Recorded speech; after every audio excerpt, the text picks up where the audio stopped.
I pulled into the driveway just as the sun dipped behind the line of pines at the end of our street, its last rays flickering through the windshield like a warning flare. My heart was still hammering from the long day, 3 back-to-back client calls, an emergency meeting at the office, and the 10-mile detour through construction traffic that made me 30 minutes late for dinner with Sarah. I killed the engine, leaned forward, and ran my fingers through my hair. What I wanted most was to step inside, kick off my shoes, and lean into the scent of fresh pine and vanilla air freshener that Sarah insisted made our place smell like home. I clicked the door unlock, pressed the handle, and froze. There, standing half in shadow on our front porch, was Mrs. Lou from next door. Her silver hair was pulled back in a tight bun, and she wore a long quilted coat even though it wasn't cold. She clasped gloved hands in front of her, hands that trembled the way I'd seen hers tremble only once before, when she told me her husband was in the hospital last year. In that moment, her lined face seemed impossibly young and innocent, like a child's. I reached for the key again, but Mrs. Lou took a step forward. "Don't, please," she said, voice low but urgent. I blinked. "Mrs. Lou, are you okay?" She shook her head, startled. You must not go in." I frowned, the key dangling from my fingertips. "I don't understand." Her eyes met mine, wide and frantic. "There are things, people, something inside. Something dangerous." My pulse quickened. Behind me the engine ticked as it cooled. The air smelled faintly of asphalt and pine, the ordinary scents of evening. But in that instant, everything felt wrong. I forced a smile. "You must be mistaken. I live here." She shook her head again, her wool-gloved hands clenching in front of her like she was preparing for a blow. "Not you. Not yet." "Mrs. Lou," I said, voice low. "If something's wrong," she held up a hand. "Please, go next door. Call someone. Do anything but step inside." My mind spun. Step. What are you talking about? Why not? She opened her mouth, closed it, and swallowed. Then her shoulders sank forward. "I saw it before your neighbor, Mr. Sanders, moved away." She swallowed again, and I could see the quiver in her throat. "I saw it through your window, standing over your bed." My breath hitched. In the window behind her, the warm glow of our living room lamps spilled over the glass. I'd left the front hall light on. My pulse pounded in my ears. "Mrs. Lou, I think you need to sit down." She shook her head, took a step back. No, her gaze flicked to the street, as though she expected someone else to emerge from the dusk. "I don't want your pity, or your help. I just want you to be safe." I swallowed the question that rose in my throat. Safe from what? "Okay," I said, voice steadying. "I'll go next door, my old friend Marcus. He still lives 3 houses down. I'll call him." "Don't," she whispered. "They'll see you talking. Her hand shot to her mouth, stifling whatever came next. I took a breath. "All right, what about the police?" Her stare was sharp. "No, if you bring them here, they'll come inside." "Come inside." That still didn't make sense. "To what?" She twitched, uncertain. "I'm not sure." I stepped off the porch, pressing the key fob in my pocket. "All right, let me in. Let me see what you're talking about." At first her relief was a shadow flicker across her face. Then she shook her head. "No, you can't enter." I hesitated. "Mrs. Lou," she clasped my arm, her glove cold even through my shirt sleeve. "Trust me," she whispered. "Please." I stared down at her, heart hammering like a jackhammer. This was absurd. But her voice cracked, urgent, carried the weight of something I hadn't felt in months. Raw, unfiltered fear. "Okay," I said finally. "Tell me what happened." She let go of my arm, as if burned, then turned away, and began walking down my driveway with sudden determination, gaze fixed on our front door. I followed, blinking in the melting daylight. "Yesterday evening," she said over her shoulder, keeping her voice low. "I was watering my begonias, just over there by the garage." She pointed to the side of my house, where a row of flower beds sloped down to the fence. "I looked up and saw a face behind your curtains." "A face?" She nodded. "Pale. Eyes like lanterns. It vanished when I gasped." I frowned. "A face in my window? That's impossible." "It was real." She glared at me. "And I saw shadows moving inside your living room late last night. Flickers of light, as if someone was roaming with a lantern." My chest tightened. I swallowed. "I didn't hear anything." She shook her head. "Your walls are soundproof." I opened my mouth to argue, but thought better of it. I'd been so busy at work, I'd hardly noticed the silence of the house, the empty rooms, the quiet echo of my footsteps, the way the TV had sat off all week. I shook my head. Okay, let's say what you saw was real. Why warn me not to go inside? Her eyes flickered toward the windows behind me, because whatever's in there, it follows you. When you step inside, you belong to it. I took a step backward. The key in my hand felt suddenly foreign. The street lamps flickered on, bulb by bulb, shedding orange light on the dew-glazed pavement. The cicadas resumed their evening chorus. I felt sweat bead at my temples. "Mrs. My name's Rosa," she said. "I've lived here 25 years. I know this neighborhood. I know these houses." She stabbed a finger at mine. "Something moved in 3 nights ago when the Sanders moved out. I've seen it. I heard a crash at midnight. I saw the front door open and close. And then, the lights went on. I stared at the darkened bay window, the white curtain drawn halfway. I left everything on before I left this morning." She nodded. "That's the trick. It mimics what you do. It pretends to be you." My heart lurched. "Pretends to be me?" She nodded. "The master of ceremonies." She paused. "Stealing herself. Randall Pierce died in that house last year." My throat closed. Randall Pierce had lived 2 doors down, an elderly man I barely knew, always sitting on his porch with a newspaper. He died alone at home, during the winter, discovered 3 days later when the milk went sour. His funeral had been somber, attended by half a dozen neighbors. They'd called me, his next of kin. No, he'd had no family. So they'd buried him in a pauper's plot. I swallowed hard. What does that have to do with my house? Rosa's breath caught. After Randall died, his spirit never left. He drifted from house to house on this block. At first, no one noticed, but he was lonely, confused. So he watched, and then he lived in empty shadows. She pulled a small flashlight from her pocket. "Last night, I saw him in the living room chair, reading your mail." He held it in his hand, as if he'd always paid bills. I stared at the house, as if seeing it for the first time. The peeling paint at the corner of the porch, the newly cracked siding near the front steps. I thought of the mail on the kitchen table, credit card statements, a birthday card from my mother, my rental agreement for the office. "He was reading my mail?" She nodded, voice trembling. "He's not all bad. He won't hurt you. At least, not yet." She glanced at the door. "But once you step inside, he'll know you belong there. And then he'll show you things." "Things?" "Memories, regrets, every secret you've buried. And he'll ask you to stay a while." My pulse raced. I glanced at the porch door, its painted wood paneling, the brass handle I'd polished last week. My entire life, my clothes, my belongings, my blood, was inside. And beyond that, the path to my marriage, my children's beds, my own bed, everything I loved. I swallowed. "Why tell me now?" Her lips trembled. "Because I can't watch it happen again. Because if you go in there tonight," she swallowed, "you might not come back out." I looked at her, searching her face. A neighbor who'd lived 2 houses down, who'd waved to me on morning walks, who'd baked me pumpkin muffins last fall. Now she was warning me against my own home. For a moment, the world held its breath. The cicadas paused mid-song. The distant echo of children's voices faded. The only sound was the creak of a loose gutter somewhere above. I placed the key in my pocket. "Show me." Her eyes widened.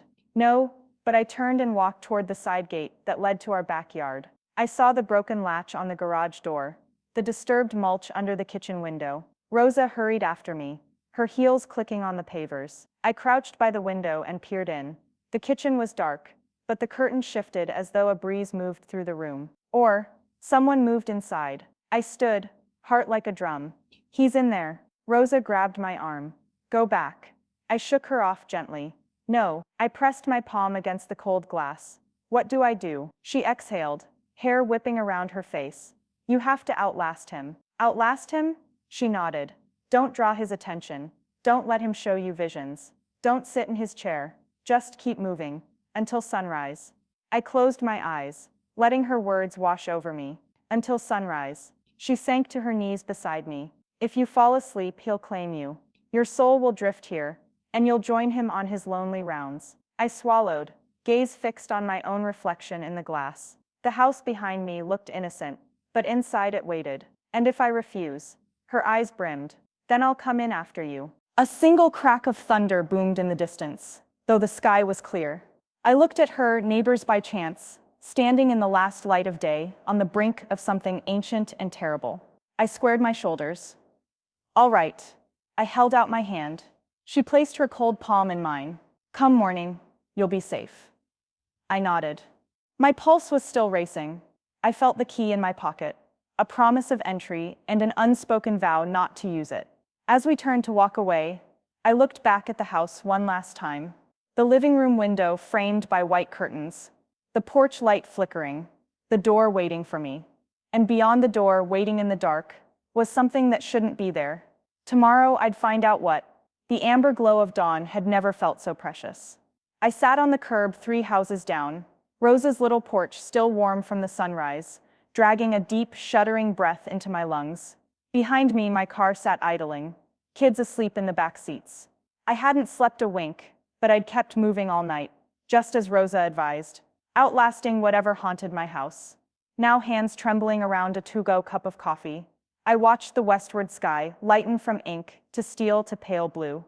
Every few minutes, I'd glance at the corner of Elm and Graycliff, searching for a sign of movement, an inky silhouette slipping into my driveway, a pair of lantern-bright eyes at the edge of a window.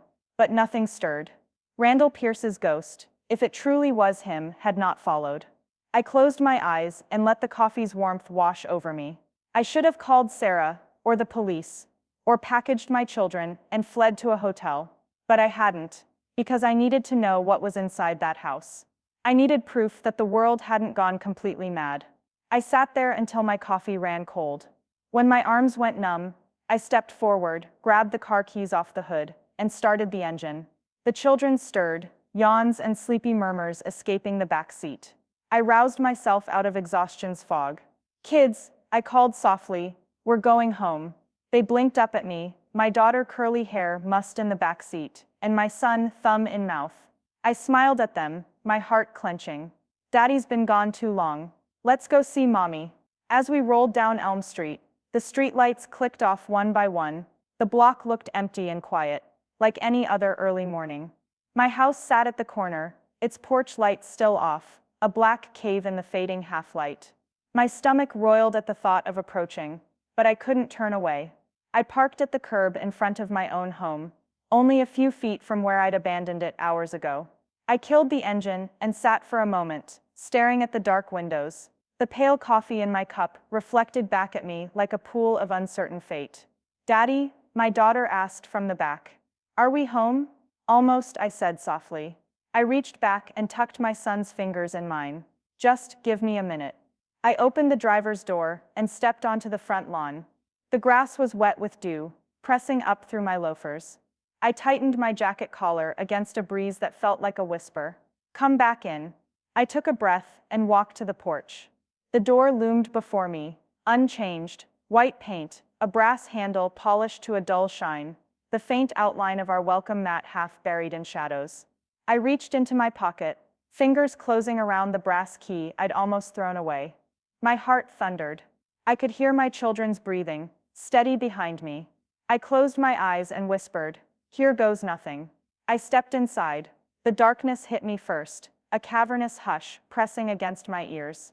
The front hall smelled faintly of pine and vanilla, mingled with dust and disuse. My flashlight, pocket-size LED, lit the entryway in a narrow beam. I advanced, heart pounding, up the hallway toward the living room. Every hair on my arms prickled. My breath was a series of short gasps. I flicked the light side to side, illuminating framed photos. My wedding portrait, our kids' first birthday snapshots, a picture of Sarah and me at the summer fair. They stared back with permanent smiles, oblivious to what I was about to do. I stepped into the living room. At first glance, it looked untouched. The coffee table was cleared, the couch cushions plump and undisturbed, but the air felt wrong, thicker, colder, as though the house itself were holding its breath. I swept the flashlight up to the corner where the sofa sat, and there, his silhouette, a pale face behind the chiffon curtain, eyes glowing like candlelight. I froze. The beam caught the glint of something in his hand, a stack of opened letters, my mail held tight against his chest. "Randall," I rasped. He took a step forward and the beam plunged into his hollow eye sockets. His mouth opened in a silent scream, eyes burning as if his soul were a coal ignited by desperation. A low moan rumbled from his throat, echoing off the walls. "You came back," he whispered, a voice like dry leaves. My flashlight flickered. I tightened my grip. "What do you want?" His head tilted, watching me. "You're home." I took a step back. "You don't belong here." The moan grew in volume. The shadows behind him stretched and writhed across the walls, forming twisted faces, neighbors who'd once lived here, who'd walked these floors in life. The silence of death had made them hungry. I raised the flashlight, thumb trembling. "Why are you haunting me?" He pointed at the sofa. "Sit." Dread knotted in my stomach. "No," he sighed, an exhalation of bone and regret. "You should." I shook my head. "Rosa said I had to keep moving. Remember?" He nodded slowly. "She's right, he can't claim you." He pointed at my feet. "Walk." My flashlight beam wavered as I took a step back toward the hall. The legs of the neighbors' ghostly visages dissolved, leaving only Randall at the center of the room. I turned and ran, rushing past the front door into the night, where my children waited in the car. My pulse hammered, lungs burning. I flung the door shut behind me and leaned against it, panting. When I dared to look back, the living room window was empty, the curtains still. The house looked normal, as if nothing had happened. I scrambled into the driver's seat, slammed the door, and locked it.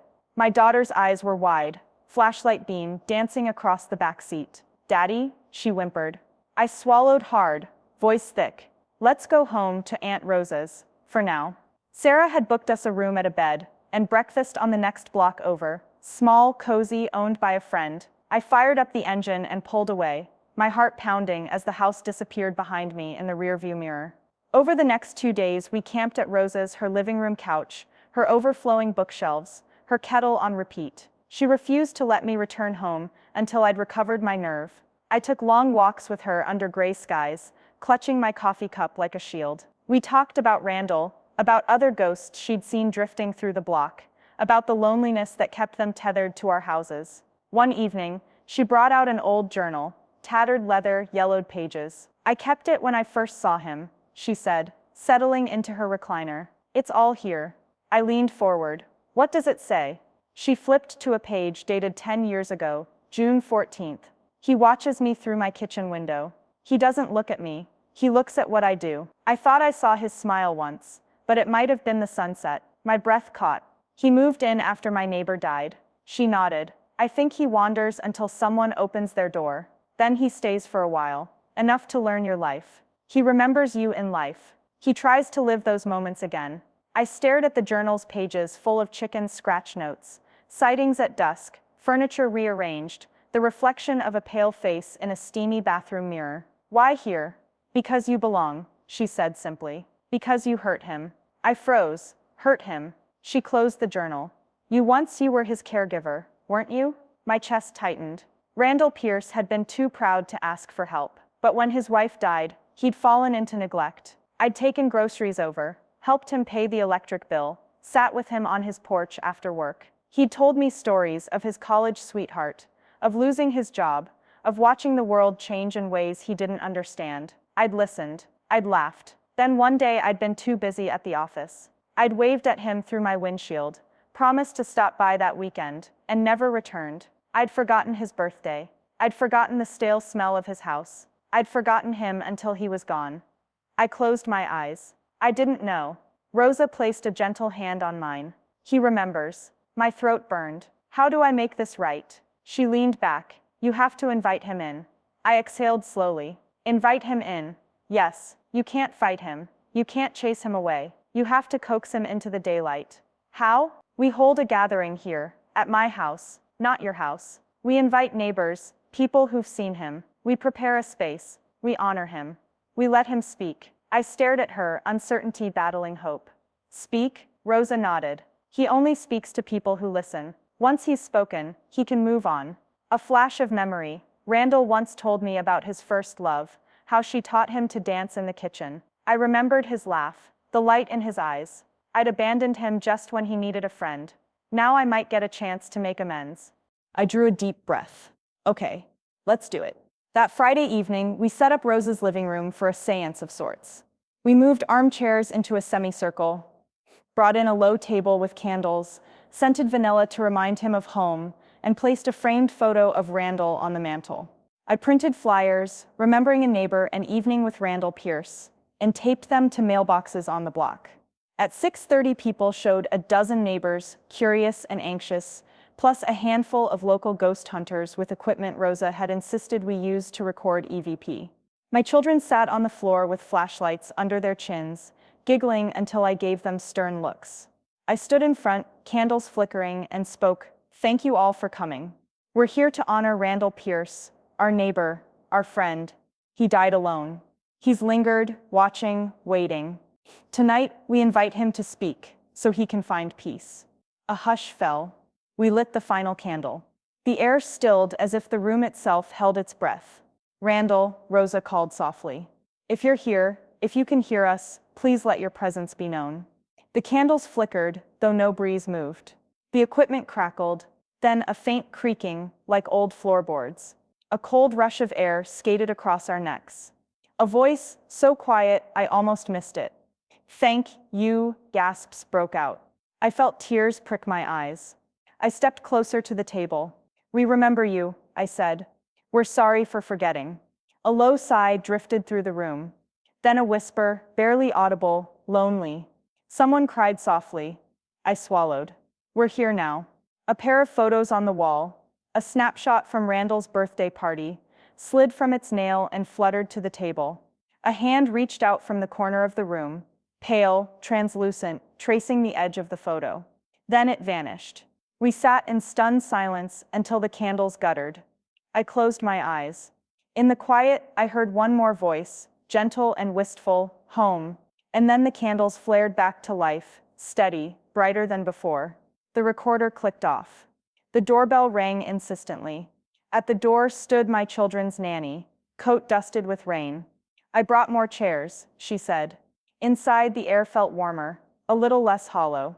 The next morning, I drove home, for the first time in 5 days, as the sun rose over our neighborhood. I parked on the street and stared at my front porch. The curtains were drawn, but the living room light was on.